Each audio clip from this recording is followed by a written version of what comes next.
Reed has been alone in Moscow. The retired firefighter from Texas had never been to Russia before. Now he's spent months in this apartment in Moscow's suburbs, even riding out the coronavirus pandemic there, all to help his son. Reed's 28-year-old son, Trevor Reed, is on trial in Moscow on charges his family say are trumped up. A former US Marine, he's been held in this pre-trial detention center for 11 months. The stories keep changing, and that's been what's happened through the whole journey of the case against him. And that's why we spoke out, was because there's just so many irregularities in the case. Reed's detention began last August after a party with his Russian fiancée Alina Sibulnik. Reed had come to Moscow to spend time with her and study Russian. There were vodka toasts at the party and Reed became heavily intoxicated. On the way home in a colleague's car, his fiancée says Reed forced them to pull over and they were unable to get him back inside. We stopped the car because Trevor was going to throw up. He tried to run, and it's a road, night road with very fast driving there.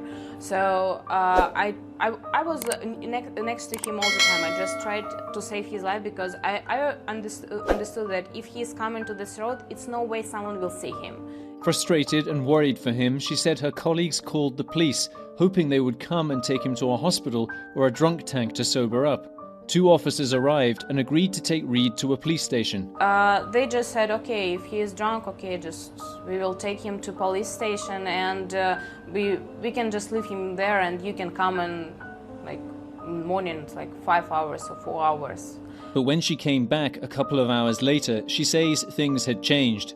Officers from Russia's FSB intelligence service arrived to question Reed. So when FSB came, and they didn't even hide that they're FSB. So I realized, okay, it's already not ordinary situation. Police told her Reed was now being charged with endangering the 2 officers' lives, a very serious offence that carries up to 10 years in prison.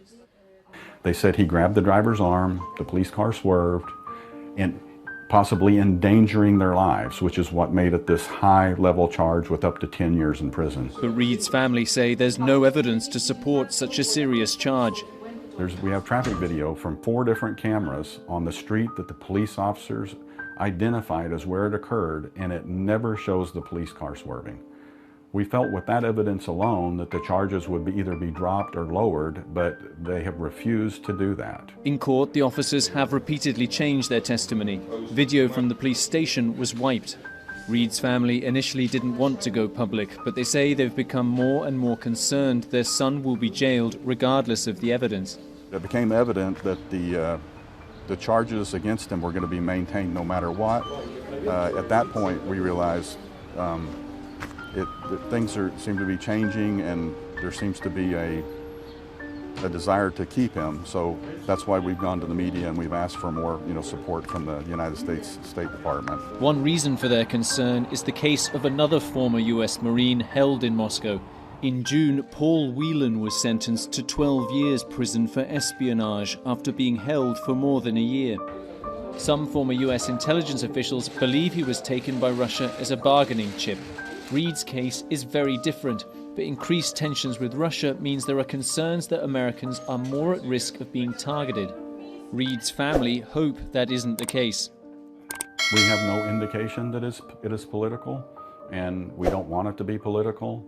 Another possibility is Reed is the victim of what critics describe as more routine injustice in Russia's courts. Fewer than one